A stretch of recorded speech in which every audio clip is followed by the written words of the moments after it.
নমস্কার, পাঁচফোড়ন চ্যানেলে তোমাদের সকলকে আবারও স্বাগত জানাই। দেখতেই পাচ্ছ সামনে বেশ সাদা ধবধবে একদম পনির নিয়ে নিয়েছি। পনিরগুলোকে টুকরো টুকরো করে কেটেও নিয়েছি। তো আজকে বানাবো হচ্ছে একটু চিলি পনির। চিলি পনির বানাতে সবাই পারে, কিন্তু আমি কিভাবে বানাচ্ছি সেটাই তোমাদের সাথে আজকে শেয়ার করব।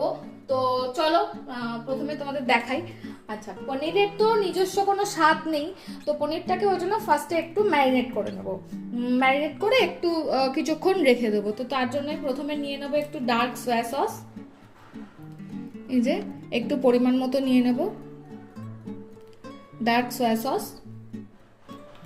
এর মধ্যে দেব একটু রেড চিলি সস দেব। দিচ্ছি রেড চিলি সস, দেব পরিমাণ মতো। যার কাছে যতটা পনির আছে পনিরের কোয়ান্টিটি অনুযায়ী সেই অনুযায়ী দেবে, ঠিক আছে? এটা জাস্ট পনিরটার মধ্যে একটা স্বাদ আনার জন্য, যেহেতু পনিরের নিজস্ব কোনো স্বাদ নেই সেই কারণে দিয়ে দিলাম ডার্ক সয়া সস আর রেড চিলি সস। এবার দেব একটু কাশ্মীরি লঙ্কার গুঁড়ো। এটা যাতে রংটা ভালো হয় সেই কারণে দেব। দিলাম একটু কাশ্মীরি লঙ্কার গুঁড়ো, দেব পরিমাণ মতো একটু নুন। এবার এই সবকিছুকে একটা চামচ দিয়ে ভালো করে মিশিয়ে নেব।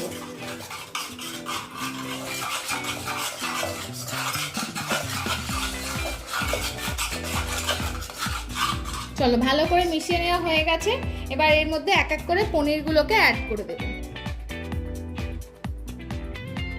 চলো সবকটা পনির অ্যাড করে দিই, তারপর আবার তোমাদের দেখাচ্ছি। সবকটা পনির বাটির মধ্যে অ্যাড করে দিয়েছি। এবার এই পনিরগুলোর মধ্যে দেব একটু আদা আর রসুন বাটা। একটু আদা রসুন বেটে রেখেছিলাম, সেটাকে এর মধ্যে অ্যাড করে দেব।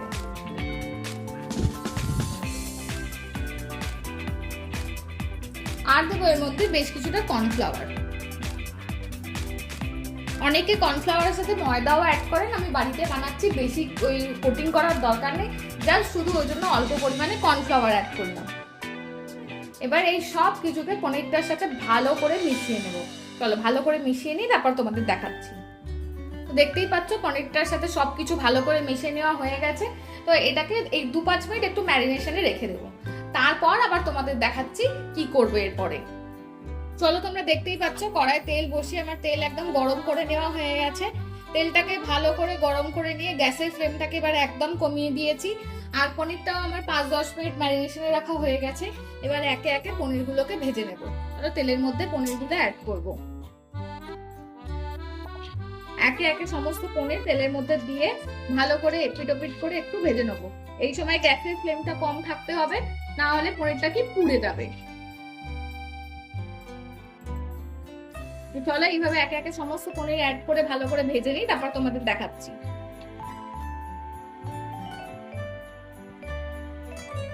তো দেখো পনিরগুলো এক পিট করে ভাজা হয়ে গেছে, আর এক পিট করে উল্টে ভাজতে দিয়েছি। এইভাবে এপিট ওপিট করে একটু ভালো করে ভেজে নিয়ে তেল থেকে তুলে নেব। চলো, পনিরগুলো আমার ভেজে তুলে নেওয়া হয়ে গেছে। এবার ওই পনির ভাজা তেলের মধ্যেই বাকি কাজটা করব, তবে তেলটা একটু কমিয়ে নিয়েছি। এবার ওই পনির ভাজা তেলের মধ্যেই দেব একটু কাঁচা লঙ্কা কুচি, যে যেরকম ঝাল পছন্দ করেন সে সেরকম দেবেন, একটু আদা আর রসুন কুচি।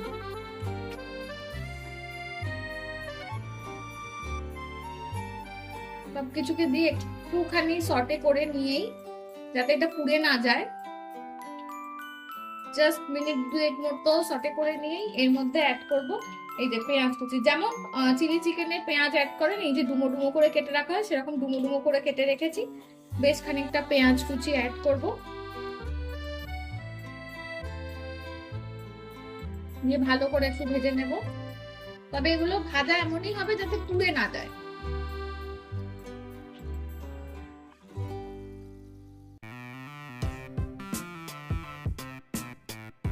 আর দেবো ঠিক ওরকম সেম প্রসেসেই চিলি চিকেনের মতোই ওরকম ডুমো ডুমো করে কেটে রাখা ক্যাপসিকাম, বেশ খানিকটা ক্যাপসিকামও দেবো।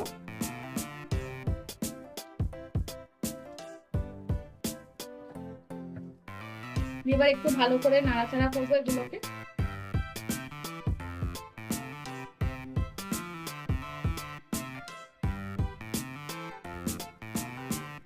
নুন এখন দেব না, কেন কি এতে তো সমস্ত রকম সস অ্যাড হবে, আর সসের মধ্যে ভালো পরিমাণে নুন থাকে, আর পনিরটা ম্যারিনেশন করার সময় ডার্ক সয়া সস দেওয়া হয়েছে, প্লাস নুনও দেওয়া হয়েছে। তো সবকিছু হয়ে গেলে রান্নার শেষে টেস্ট করে দেখে যদি নুন লাগে তখন নুন অ্যাড করব।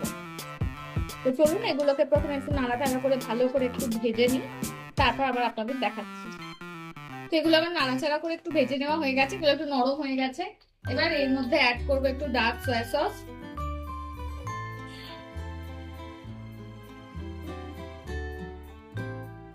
দেবো একটু রেড চিলি সস,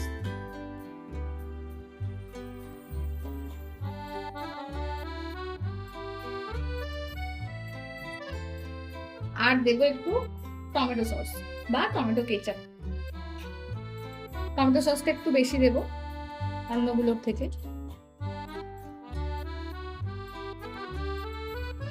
এবার এই সসগুলোকে দিয়ে ভালো করে মিশিয়ে নেব।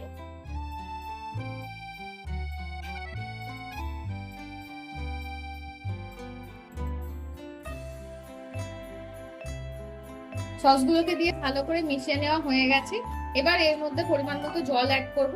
এটা যে যেরকম গ্রেভি চান সে সেরকম অ্যাড করবেন। যেহেতু চিলি পনির আমরা রুটি পরোটা এসবের সাথেই বেশি প্রেফার করি, তো মোটামুটি একটু গ্রেভি গ্রেভি গা মাখা হবে, তো আমি সেরকম জল অ্যাড করলাম।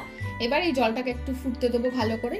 এটা ফুটে গেলে তার মধ্যে এবার ভেজে রাখা পনিরগুলোকে তখন অ্যাড করবো। তো চলুন এটা ফুটে যাক, তারপর আপনাদের আবার দেখাচ্ছি। তো আপনারা দেখতেই পাচ্ছেন গ্রেভি আমার একদম ভালো করে ফুটে গেছে। তো এর মধ্যে এবার আমি এই ভেজে রাখা পনিরগুলোকে এক এক করে অ্যাড করে দেবো। আস্তে আস্তে এই ভেজে রাখা পনিরগুলোকে সমস্ত এই গ্রেভির মধ্যে অ্যাড করে দেবো। অনেকে এই গ্রেভিটাকে গাঢ় করার জন্য শেষে নামানোর সময় একটুখানি ওই কর্নফ্লাওয়ার জলে গুলে দেন, কিন্তু আমি বলবো যারা বাড়িতে বানাচ্ছেন এসব করার কোনো দরকার নেই। ওগুলো রেস্টুরেন্টের ট্রিক্স, বাড়িতে নর্মাল বানানোই ভালো, কোনো কর্নফ্লাওয়ার গুলে দেওয়ার কোনো দরকার নেই। পনিরগুলো অ্যাড করে এবার গ্রেভির সাথে ভালো করে মিশিয়ে একটু ফুটতে দেব। এই টাইমে এবার একটু টেস্ট করে দেখে নেব যে আর নুন লাগবে কি। আমার এটাতে সামান্য একটু নুন লাগবে, তো সামান্য একটু নুন এর মধ্যে এবার অ্যাড করে দেবো। এই যে এই সামান্য নুনটা অ্যাড করে দিলাম। এবার এটাকে ভালো করে মিশিয়ে একটু ফুটতে দেবো যাতে আরেকটু গামাখা হয়ে যায় গ্রেভিটা।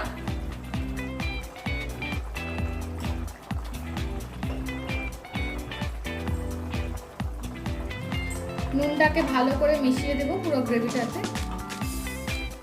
ভালো করে একটু ফুটতে দেবো যাতে গ্রেভিটা আরেকটু গামাখা হয়ে যায়। আর একটু ফুটে যাক, তারপর আপনাদের দেখাচ্ছি। চলো গ্রেভিটা আমার একদম ফুটে রেডি হয়ে গেছে। এটা নামাবোর আগে এর উপর একটুখানি ওপর থেকে গোলমরিচ গুঁড়ো ছড়িয়ে দেবো। সামান্য একটু গোলমরিচের গুঁড়ো ওপর থেকে ছড়িয়ে দেবো। অনেকে এই সময় স্প্রিং অনিয়ন দেয়, কিন্তু আমার কাছে এই মুহূর্তে স্প্রিং অনিয়ন নেই, তাই আমি আর দিলাম না। গোলমরিচের গুঁড়োটাকে ভালো করে মিশিয়ে দেবো, দিয়ে এবার গ্যাসের ফ্লেমটাকে একদম অফ করে দেবো। তো চলুন এটা একদম রেডি। তো চলুন ঘরোয়া পদ্ধতিতে চিলি পনির আমার একদম রেডি। আপনারাও বাড়িতে এইভাবে চটজলদি বানিয়ে নিন, আর বানিয়ে কেমন লাগলো অবশ্যই কমেন্টস করে জানাবেন। আর প্লিজ চ্যানেলটাকে একটু লাইক শেয়ার সাবস্ক্রাইব করে দিয়ে আমাদের পাশে থাকবেন। আপনারা ভিডিও দেখছেন, আপনাদের যদি কোনো মতামত থাকে, ভালো মন্দ বা কোনো রেসিপি দেখতে চান, সেক্ষেত্রেও আপনারা কমেন্টস করতে পারেন। আমি আমার সাধ্যমতো চেষ্টা করব। প্লিজ একটু আমাদের সাথে থাকবেন। আজকের মতো এইটুকুই, আবার দেখা হবে নতুন কোনো রেসিপি নিয়ে।